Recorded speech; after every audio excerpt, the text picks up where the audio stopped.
Ndewonu, uhuruchi ọma nụ. Asị m ka taata bụ afọ mara anyị mma,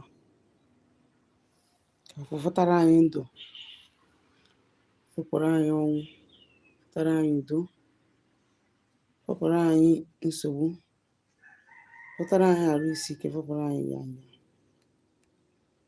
Asị m ka ọmaka meere anyị taata na ụbọchị niile nke ndụ anyị. Asị m ka chi anyị, ezumezu ụmụ anyị na ha so bịa ụwa, ka a bịa nyere anyị aka, meere anyị ọnụ ụzọ ịdị mma, ka anyị gbuo ihe ọma, anyị chụọ aja anyị achọta, anyị gaa ọfụ anyị agụta. Asị m ka chi anyị mepere anyị ụzọ udo na ụzọ agamnihu na ụzọ ihe akụ akụ na ihe enwenwe. Taata bụ afọ na nkwọ na eke na orie na afọ na-anọ n'ụbọchị na-anọ ise. Ndewo n'Igbo ndị ọma njem ọnụ. Eji m ohere a wee were ozi nke si n'aka ndị Igbo na ndị Egede wee bịa. Ọ mgbasa ozi ọma ọdịnala Igbo ka anyị nọ na ya. Echefukwana izitere m ozi na WhatsApp nọmba m na 07037311663. Ọ bụrụ na ị nwere ajụjụ, ọ na ị nwere ọrụ mmụọ ịchọ ka arụ ọrụ gị, ọ na ịchọ ka agbara gị afa. Ndewonu. Isiokwu m taata wee bụrụ ihe gbasara ọgwụ na Okeite na ọgwụ ego. Ndị Igbo na-asị na aja ka ọgwụ. Ọ bụ ilu okwu Igbo ka ọgwụ. But then it doesn't mean na ọgwụ enwere isi. Ọgwụ nwere isi. Ihe eji wee sị gị na aja ka ọgwụ bụ na onwe ọgwụ ọbụla ị gwọrọ, ọ bụ ọgwụ ọbụla ị chọrọ ịgwọ, and ị chọrọ ka ya bụ ọgwụ ị na-agwọ ma ọ ka ya bụ ọgwụ ị gwọgoro agwọ rụọ ọrụ, you must back it up with aja. Ị ga-achụnata aja. Ị ga-achụnata aja ka ya bụ ọgwụ wee nwee ike mee gịnị wee rụọ ọrụ. Be it a negative one, be it a positive one.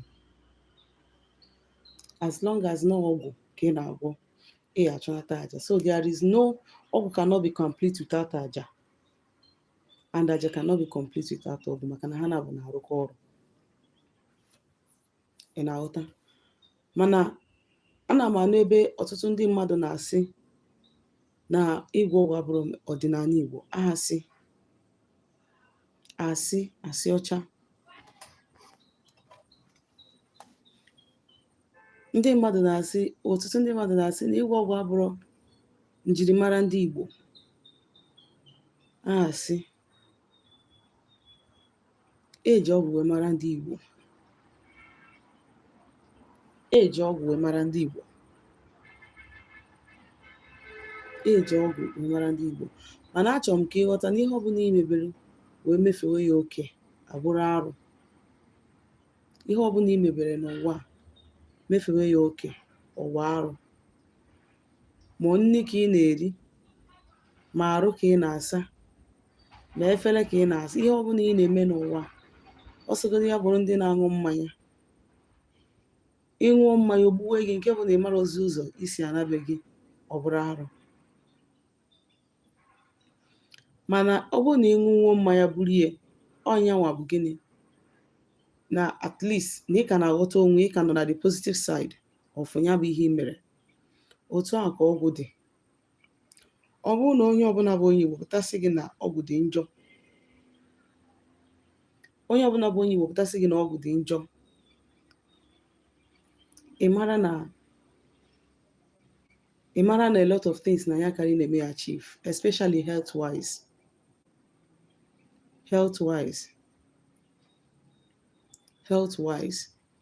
Ị mara na our people karị nwụsịchago maka na ọ gịnị? Akpọgodo mmadụ ọrụ, asị na onye a na-eme mgbọrọgwụ na akwụkwọ, na onye ahụ dibịa mgbọrọgwụ na mkpa akwụkwọ, na onye ahụ dibịa mgbọrọgwụ na mkpa akwụkwọ, na ihe onye a na-eme bụ mgbọrọgwụ na mkpa akwụkwọ. So you get to understand that na without ọgwụ na ọdịnala Igbo adịrọ complete. Mana asị m na ihe ọbụla mmadụ mebe wee mefee ya oke bụ ajọ ife. ife ọbụla mmadụ na-eme n'ụwa mefee ya oke bụ nnukwute ajọ ife ka ọ bụ nnukwute arụ ka ọ bụ. Sogodo ya bụ na nri ka ị na-eri wee rifee ya oke, arụ ka ọ bụ. Ịbụ na aja ha na-asị na aja ka eji mara ndị Igbo, na aja ka eji mara ndị Igbo, na o nwere ihe dị ka ọgwụ n'ala Igbo, na aja ka eji mara ndị Igbo. Ịmaka na o nwere ụdị aja ị ga-agbara mmadụ o wepụ isi onye ahụ. Ịmaka na o nwere aja ị ga-agba gbapụ ya against somebody o wepụ isi onye ahụ. Otu ahụ ọgwụ si nwee negative side ka aja si nwee negative side. Ma ihe bụ na ọgwụ dị njọ with intention, okwu ikwubiri wee gwọọ ya bụ ọgwụ, na aja dị njọ with intention, okwu ikwubiri wee gwọọ ya bụ ọgwụ, ọnya wee chọọ ya bụ aja, ọnya bụ na aja na aja na-agbapụrụ aja n'isi ya, ma ọ na-agwọrọ aja ọgwụ n'isi onye a. Intention matters. Without ọgwụ, ọdịnala Igbo adịrọ complete. Ọdịnala Igbo adịrọ complete without ọgwụ. So onye ọbụla na-asịkwa gị na aja ka eji mara ndị Igbo is a big lie. Onye ahụ agwa mmụọ na since ọ pụtara ọ na o wetanubere afịfịa taa ya n'ọgwụ ka ọ gwọọ ya mebi ihe ọ na-aya at that point, ma ọ na o weta even mkpụrụ ọgwụ ahụ anyị na-eje na pharmacy na-azụ, ihe a niile some of them bụ herbs and roots plus chemical ndị ọzọ ha na-etinye ya. So you cannot tell me na ọ bụ dị njọ. You can't. Na mgbe gboo n'ọgwụ ka ndị our forefathers ji eji ajọ ọgwụ emerie nata ọgwụ. Ha jee ọgwụ mebi n'obodo a n'obodo ọzọ na-anụ ọgụ, eji ọgwụ emerie nata bụ ọgwụ. So gị nwee isi mụ na asị na enwere ọdụ ọmụmụ, na enwere ebe ọdụ ọmụmụ dị na ngwuru, ọ bụrụ aja ka a chọrọ chụta ọgwụ ka e gwuru ebe ahụ, ya bụ ọdụ ọmụmụ wee dịrị ewe chụgbaziere ya aja nyebezie ya ihe ọ na-ewe wee nọrọ na dati ngwuru. So onye ọbụla sị gị na ọgwụ dị njọ ma ọ na ọgwụ abụrụ ọdịnala Igbo is a lie. Ọgwụ bụ ọdịnala, ọ njirimara ndị Igbo. Ndị nna nna anyị ha ji ọgwụ wee kee ike mgbe gboo, kama na because of na ofeke karịzi, because of na a lot of people na-amara ọdị WhatsApp karị, onye pụta ọkọ nke ya, that you don't know herbs ma ọ na ịmara roots ma ọ na ịmara na ọgwụ a na-arụ nke na does not mean na onye na-eme ya jiri ya na-azọ ndụ na-eme ajọ ife, na ọgwụ ọ bụ onye na-eme ezigbo ihe. Likewise ihe a na-ekwu maka Okeite. I've warned people severally concerning Okeite.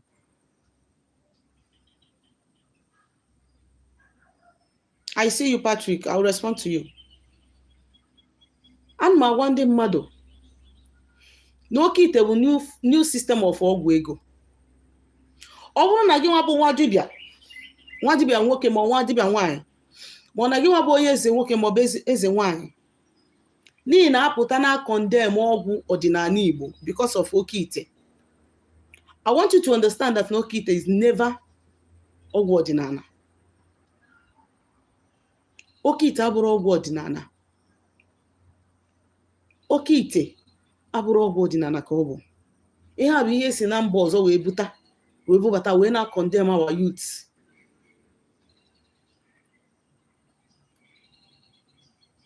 Ịbịa na Southeast niile, almost all the states na Southeast niile adịgo conquered n'Okeite, because nobody want to suffer, nobody want to hustle, onwere onye chọrọ ime ihe o kwesịrị ime. Now I want to tell you the implication of ịgwọ ajọ ọgwụ.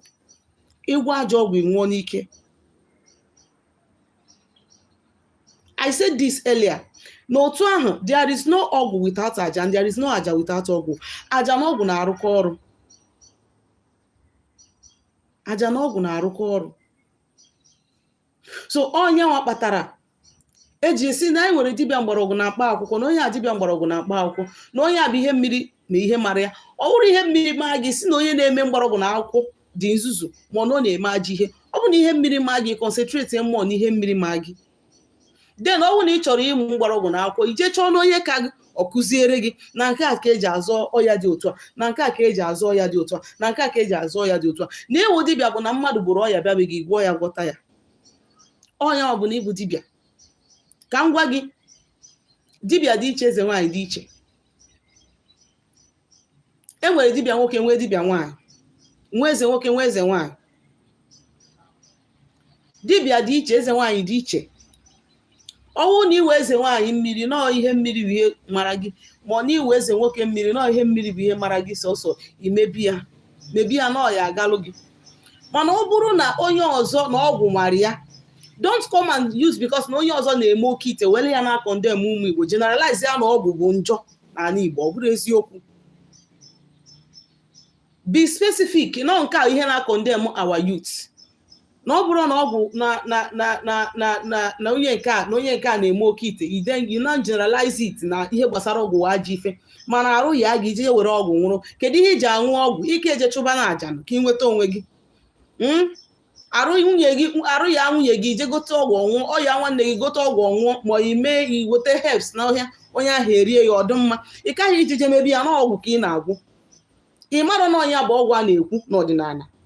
Ọgwụ a na-ekwu n'ọdịnala bụ ịkpa akwụkwọ na ọgwụ ya wee zọọ ndụ, merụ ụmụ Igbo ihe ọma.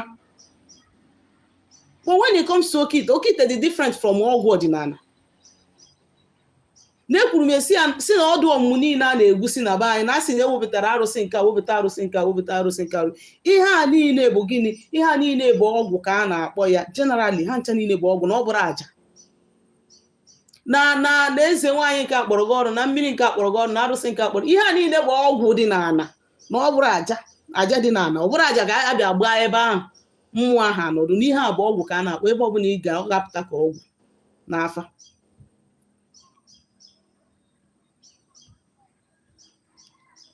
Na mma agwa ụmụ Igbo si ụmụ Igbo, unu wepụ aka n'Okeite. Ha si na-echenji ya n'afa ha. Ịma na-ekwu asị na maka na amara agwọ. No. Ọgwụ ọbụla ịfụrụ agwọgide wee tinye ya n'ahụ mmadụ, ma wee sata mmiri onye nwụrụ anwụ wee tinye ya, wee na-egbuziri ya anụ dịka ebunu ma nkịta. Do you know that automatically you have interrupted the reincarnation ebe onye ahụ nọ? Ịmara. These are the kind of things we should be telling people the implication. Ebe our youth nọ. Ekwuru m ya sị na South East niile na-adịgo conquered. O nwere nwatakịrị ọbụla ifuru chọrọ ịgba mbọ, o nwere onye chọrọ ịga akwụkwọ, o nwere onye chọziri ije gbaa bọị, onye ọbụla bụ phone. Everybody ji phone n'aka na-apị. I'm not against gị nwa ipi phone, mana enwere awele si na chi wee bi ụwa. Ọ bụrụ na ị were awele si na chi wee bi ụwa, n'ihi is not everybody that is created to be rich. And I want to put it to you. Ọ bụrụ mmadụ niile ka ekere ịkpata ego. O wee bụrụ na ekeghị gị ịkpata ego, i wee jee gbaba na ị na-eme Okeite, all your lifespan ka ị na-reduce. Within a short time you will die. Even ma gị wee kere ịkpata ego, you don't want to follow it up in the natural way.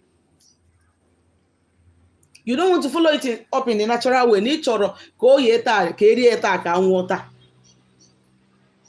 That is what is happening in Southeast currently.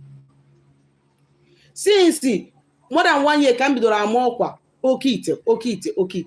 Ka m bidoro ama ọkwa Okeite. Mana ekele dịrị Chineke na enwere a lot of people that actually got my contact through my topic nkụzi gbasara Okeite. Na the disadvantage ihe o nwere ike ime. I want you to understand that ọ bụrụ ime ya, ọ imebi ya.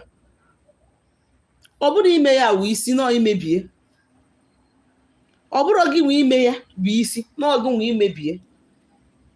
And ọgwụ Okeite ijiri gị nwa ji aka gị wee jee gwọọ. Ọ bụrụ na mmadụ jeje gwọọ ọgwụ gwọgide gị, na ọgụ nwa jejiri aka gị tinye onwe gị na such thing, i wee kwụọ 1.5 million. Ọkwa mgbe ị chọrọ imebi ya kịta, onwe ka isi wee succeed wee fụ onye na-emebi ya. Onwe ka isi wee succeed wee fụ onye na-emebi ya, n'ihe ị ga-agwa onye ahụ bụ ya na-azie nụrụ gị 50,000, ya na-azie nụrụ gị 20,000 na ị na-anwụzi anwụ. Mgbe ahụ ịchọba ka onye ahụ mere gị ebere, mana kịta na a na-agbasa ozi a, nobody want to hear.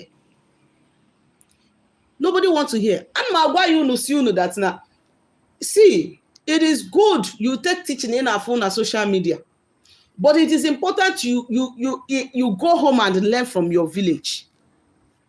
Ọdịnala Igbo bụ ofu, mana omenala abụrụ ofu. Omenala abụrụ ofu. Even if you learn from me, always go home and learn from your people. Abịa jiri awele iji bi ụwa, condemn nwụọ ya, na ị na-achọ ka egbute ka o ghee ka erie ya. na ị na-achọ ka ebute ka oyi ka erie ya. Ịkara obi gwụọ ya bụ Okeite ọhụ ntụwa gị kọntaktị amụ. Ịkara obi gwụọ ya ọhụ ntụwa gị kọntaktị amụ. But I assure you na ya was more than ×3 of what you paid to get it done. No, bụrụ, and it's not everybody. Ọ bụrụ mmadụ niile nwekwana onye bụ amara ime gịnị isi na ya bụ ọnya ndị iro kwere wepụta.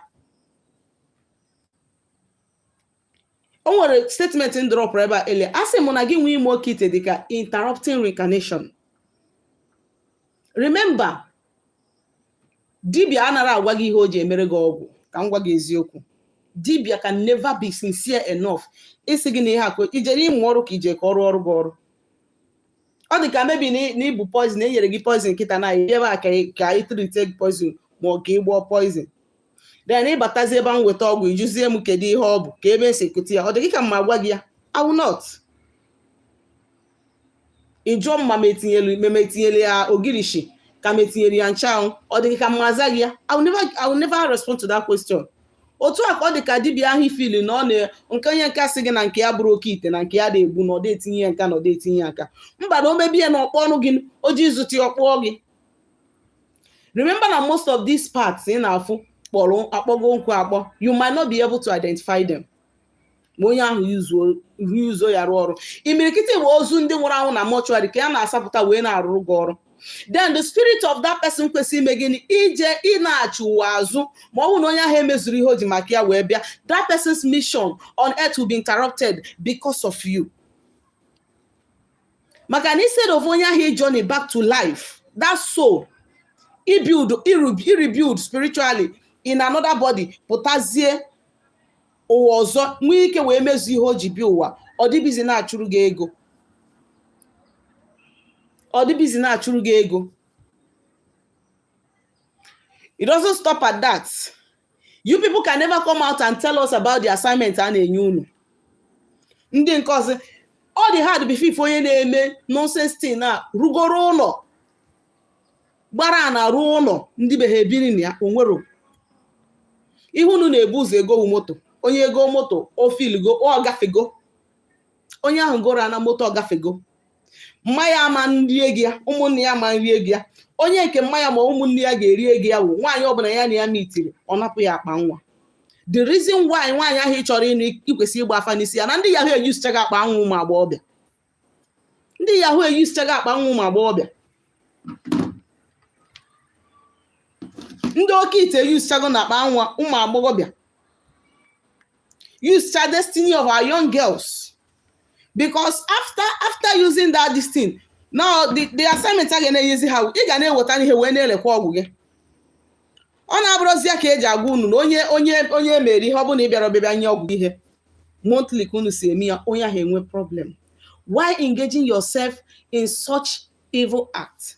Why? See, let me tell you, ọ bụrụ na ịchụgo aja na dibịa nke arụgoro gị ọrụ nke arụ ọrụ nke arụ ọrụ nke ọ garọ. For that, if you learn that he get resolve to Okeite.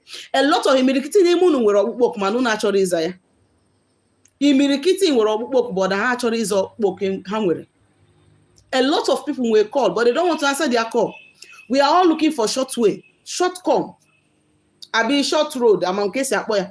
Everybody, onwere onye chọrọ iso akara oji bi ụwa. Onye ọbụla chọrọ ịdị ka Okeke si dị. Mana ị mara ma Okeke si bịa ụka si bịa. Ọtụtụ n'ime anyị, we are suffering because of what our fathers did. Imirikiti n'ime anyị na ndị nna nna anyị ha gbuchara mmadụ n'icha mmadụ na ndụ megidecha ndị na-enwere onye na-enyere ha aka. And we inherited that curse from our fathers. This could be the reason why you are not progressing. If you learn Okeite yourself, lie, when you return back, you prosarra na nke Okeite ahụ i mere. All of them are joined on. Itawakwa afufu one cause ya bịa. No two ways about it. Ọtụtụ n'ime anyị wụ reincarnation na-eme anyị ihe. A lot of us reincarnation na-eme anyị ihe. Na onye nke arụgoro ya, Okongwu arụ ọrụ ya, Agbarom arụ ọrụ ya, Ikenga arụ ọrụ ya, onye nke arụ ọrụ ya, dibịa nke arụ ọrụ ya. yet na onwere ihe ya na-afụ. Go home. Na anụ ụlọ jee jụọ ese. Reincarnation nwere ike condemn. I keep on telling people this thing. Gị nwere ike ọwụ na ihe ị na-eme n'afọ ị na-atawu onye lọrọ gị ụwa, maybe na o nwere some evil ọ committed n'ala, ọ na-atasibere afọ ya, ma ọ na o nwere mmụọ arụsị oji ụgwọ ọ na-akwụrụ ụgwọ ahụ wee nwụọ, gị nwa wee nọzi ụwa ya wee continue taba afọ ahụ. Ị na-achụzi aja na-enye chi gị nri, na-enye ndị nke anyị, na-enye ndị nke anyị, ị nọ na-afụ ife ya, instead of going take your time gbaa afa na-aga ọfọ na-ayọ ha direction. I keep on telling you people, don't just rely on the person that is working for you. Bring out your time. Ọ bụgodị na ị n'obodo oyibo, welu mmanya ọkụ tụba na ịyafụ mmanya ọkụ ebe ahụ. Tụbara ha mmanya ọkụ, gwaba ha okwu. Gwaba ha okwu. Let them understand that you are with them, you are not against them. But you are looking for solution. A lot of us cannot even give ourselves. Guys, I see that this is what we know about ourselves. Na mmụọ. Ma ọ bụrụ na dibịa gwara gị, kedu ụdị mmadụ ịbụ? Kedu ụdị mmadụ ịbụ? Ị na-achụ aja, ị na-abanye na one Facebook platform to another. Isi na group nke anyị pụta, isi na page onye nke anyị pụta, ịkparị Okeke, ịkparị Okorie, ịkparị Okafọ, ịkparị Okenkwọ maka na iji phone. A lot of people that you see on social media, they are not human beings. Some are not human beings. Some are evil. Some are demons. G-phone otisi jiri phone. You keep on insulting anybody ị bịara across. Ị na-achụ aja na-asị na ọ daga. Ị mara na ihe iji ọnụ gị wee ketara onwe gị. Instead of settling down, inye onwe gị that time, develop onwe gị, jụọ onwe gị ese. Isi mba na Okeite ka ị na-eji ime.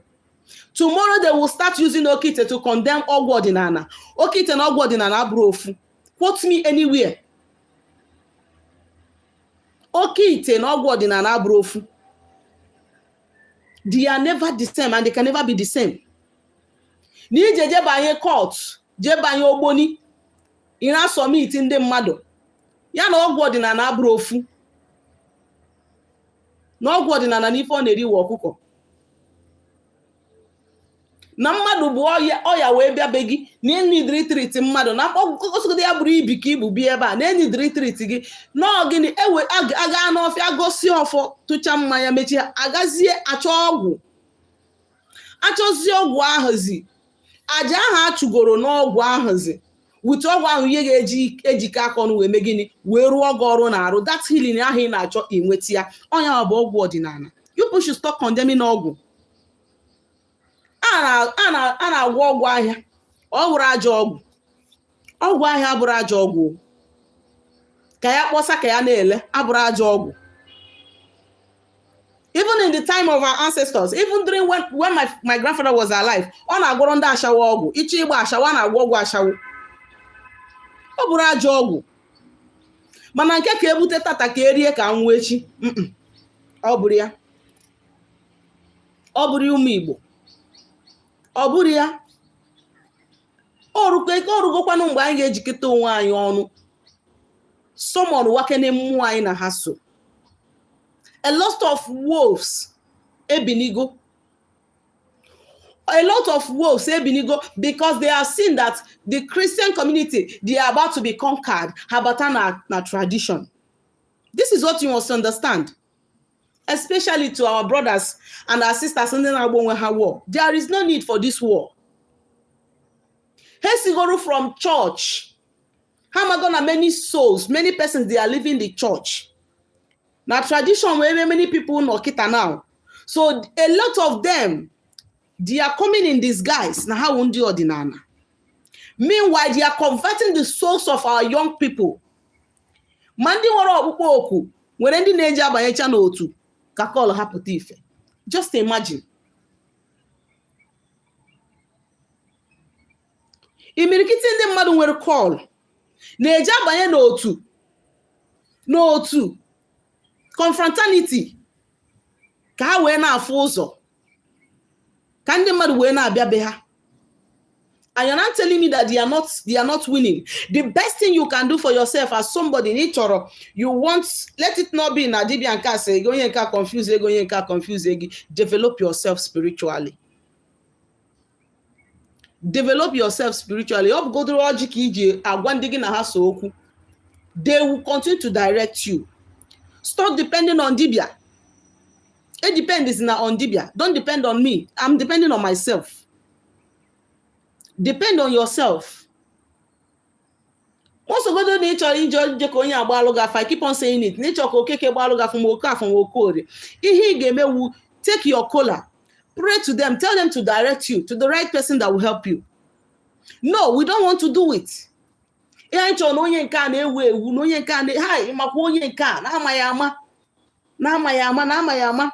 Tomorrow ije ebe ahụ ịpụta ị na-afịtọ ọnụ. Kedu ihe na-afịtọrọ ọnụ? Ihe ịchọ ka ịfụ. Ihe ịchọ ka ịfụ. So ụmụ Igbo, na nchịkọta okwu m, aja na ọgwụ bụ nwanne. Ịfụ ma ndị ogboni na ndị na-eme oke ite, ọ na-agba agwọsị achụọrọ ya aja, o wee rụba ọrụ. Yes, agwọsịa ya achụ aja, o wee rụba ọrụ. N'ọdịnala Igbo, aja bụ mmadụ ịpụta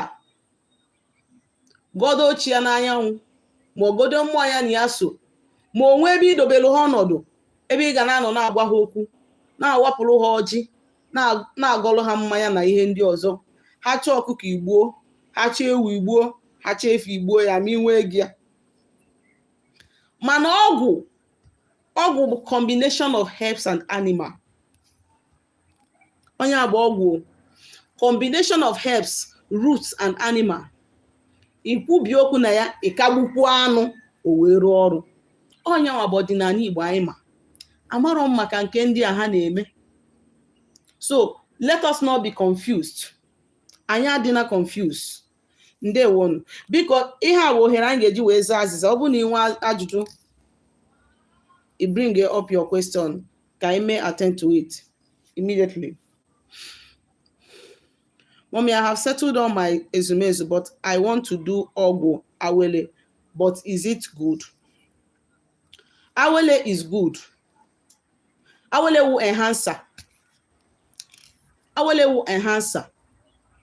Ọ dịka awele dịka onye chọrọ, dịka onye feeling na ya nwere ụchụ, sị ka ya saa ụchụ ka ya nwetebe good luck.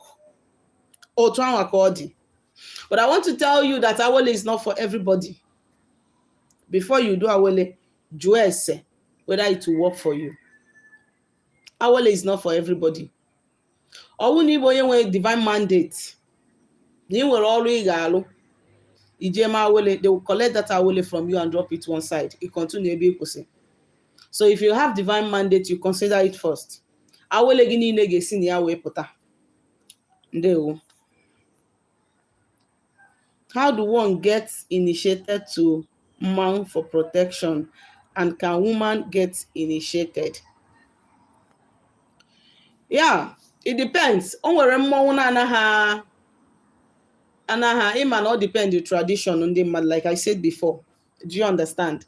Like I said before, it depends on your tradition. Do you understand? Like in my own place,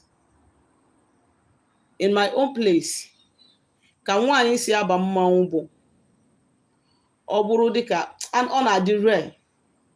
Ọ na-adị rare. Unless na mmanwụ ahụ chọọ iji gị wee rụọ ọrụ. Ọ bụrụ na ị na-aba ya wụ that you can never enter ebe nwaanyị na-anaghị aba. You can't. Ịma mba nwe ebe nwaanyị na-anaghị aba. So ka ị ga-esi wee ba mmọnwụ bụ ba imere dị mmụọ ihe. Ije jekwuru onye na-agụ ya, ọ mara ka ọ ga-esi wee kpọrọ gị gaa side nwaanyị nwere ike ije wee meli ya ihe. So that is it. Mmanwụ na-asọ nwaanyị, mana arụsị dị iche na mmanwụ. I hope we know. God bless you too, Francis Tutu. Ndewo.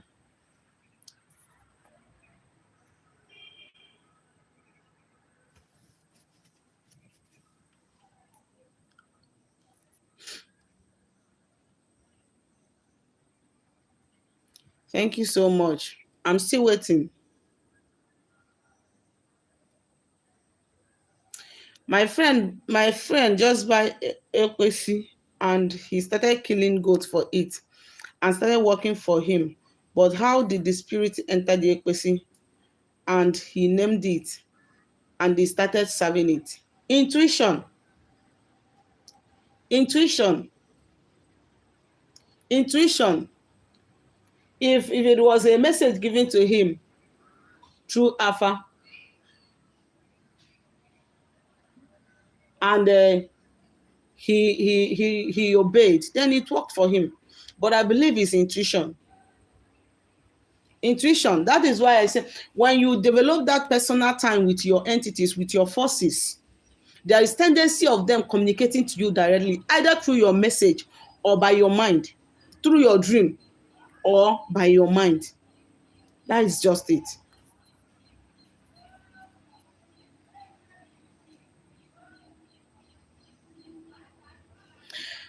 Okay, somebody say, people are saying that we have not come out from what our grandfather did and we want to go back to tradition. Ask that person, what did his own grandfather do? Or what you would have asked that person is, what did your grandfather do? If his grandfather buried somebody alive, it's better for them to go and walaro. And if his grandfather buried somebody alive and he's being unfair to humanity, then that curse will continue to follow him. So he should tell you what his fathers did, because his father is not your father. Do you understand me?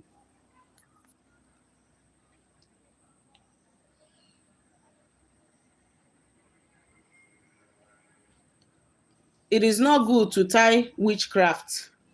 One Dibia told me it is not good to tie witchcraft. Instead, you do sacrifice for them. Is it true? Okay, this is going to take me to a topic, but not today. I want you to understand that there are types of witchcraft spirit. There are ones you can tie, and there are ones you need to settle. And there are ones you need to get rid of through constant sacrifice to powers that be with you, before you can grow above them spiritually.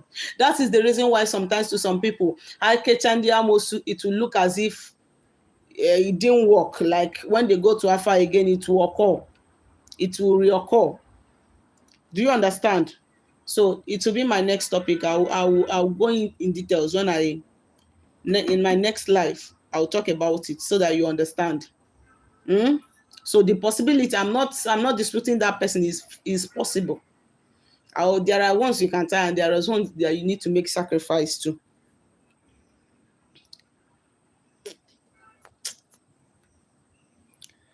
Ogwu Yahoo is good as well. Man, ọ bụrụ Okeite. Do you understand? Ọ bụrụ Okeite. Ọ bụrụ Okeite. Ọ bụrụ Okeite.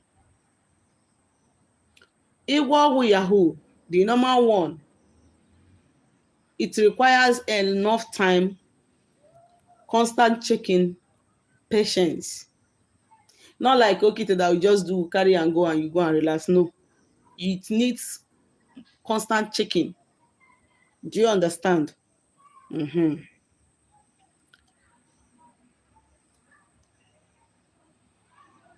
Can someone throw away or fall without having any harm? Intelligent question.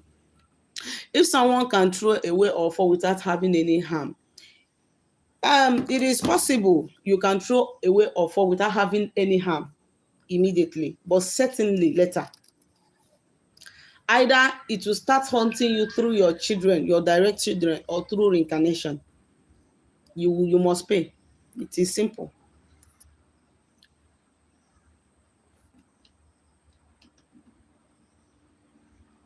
Thank you so much, Francis.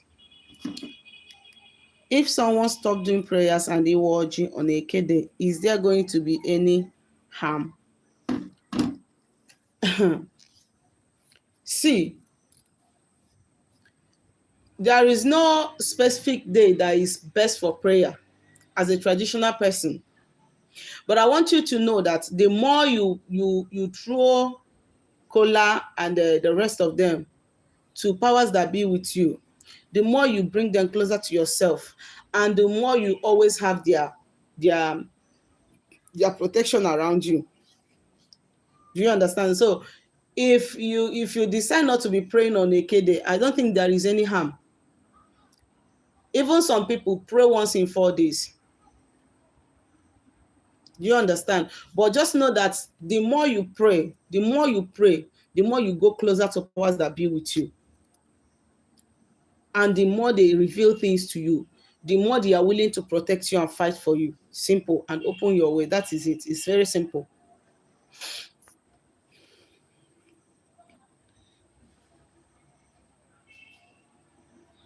Is it possible for someone to stop giving sacrifice and food for his onyowa and nothing will happen?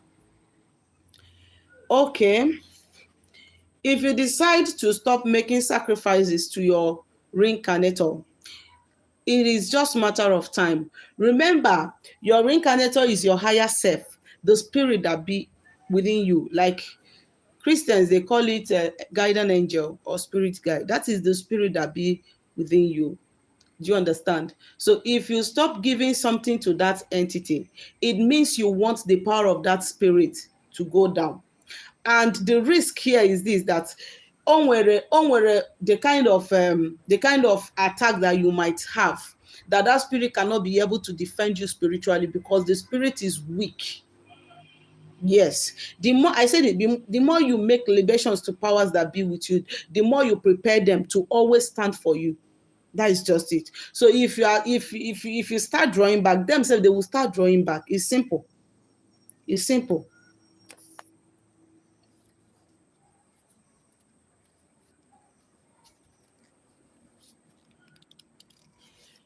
So what will I do to the offer that I was prepared for and refuse to collect it? Firstly, you have to, I don't know whether you threw it away or the offer is still where you can pick it. Do you understand? But if the offer is no longer where you can pick it, you have to first of all chụọ ọnụ gị. O nwere ihe ndị be anyị na-akpọ ịchụ ọnụ. Do you understand? Ihe ndị be anyị na-akpọ ịchụ ọnụ is when you a kind of try to blaspheme spirits that you are supposed to pray to, like that of honor, and there are entities there. Do you understand? When you try to blaspheme them, when you try to reject them, like that kind of rejection, already the offer have been prepared, not that it has not been prepared and you rejected it. So you have to sound again. But before you do that, each one again, like I said, you have to consult a dibia, consult Afa, understand what they want from you for the each one. When you finish the each one, then you can now carry the offer again. But if at all that the offer in question, that it is no more where you can get it, then you have to undergo a fresh process. Do you understand? For you to be able to get it back. That is in my own place. Do you understand? Mm-hmm.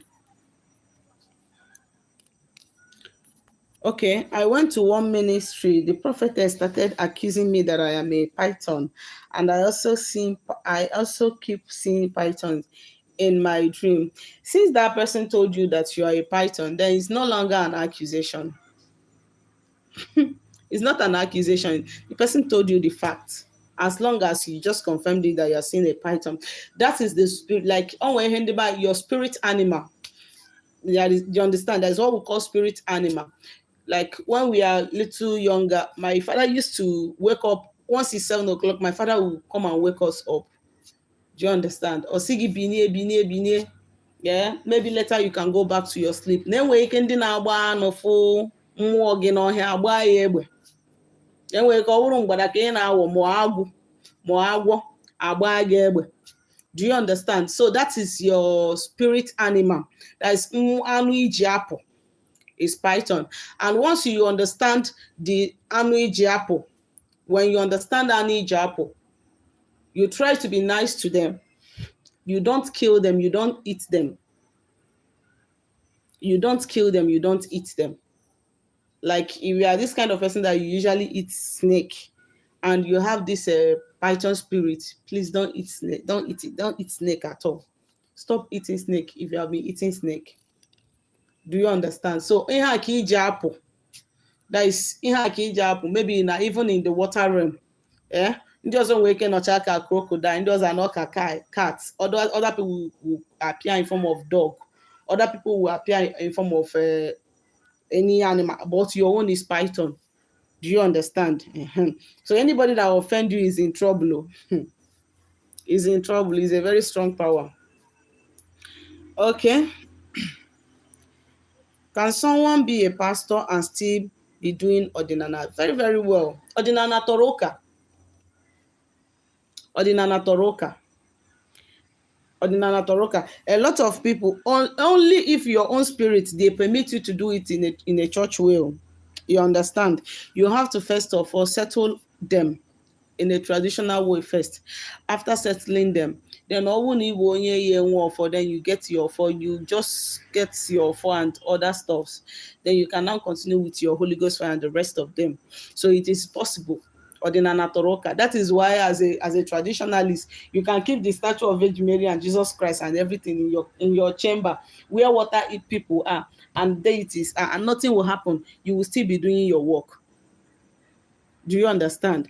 But make you carry your phone and enter church, or make you carry Nzu enter church, whether they no go shout Holy Ghost fire for you. So no, ordinary is peaceful. Now we where they do them, now we they bring problem for ourselves. Okay. Anytime I'm in my altar praying for my ezumezu, my spirit will be telling me that any Ogwu I want, I should do it by myself, but I don't know how to do any Ogwu I want, I should do it by myself, but I don't know how to do it.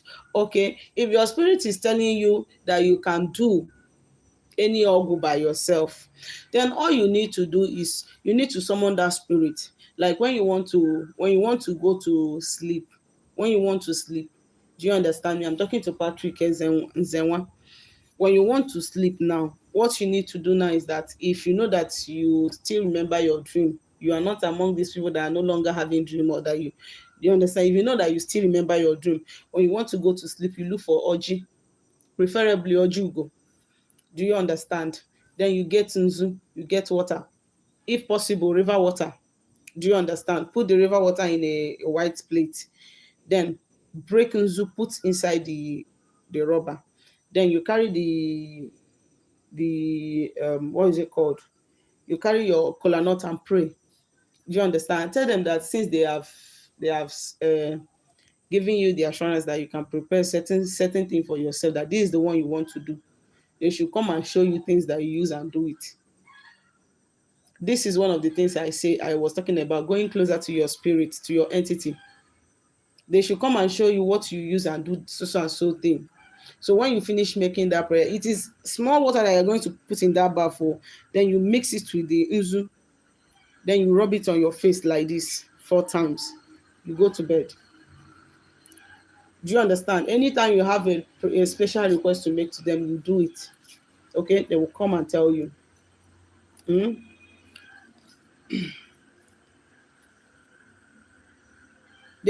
The preparation of the offer was done for me by a Dibia, and since 2 years now, I refuse to go collect it, but I'm being disturbed because I enter Bible school and I refuse to go collect it, and it's disturbing me.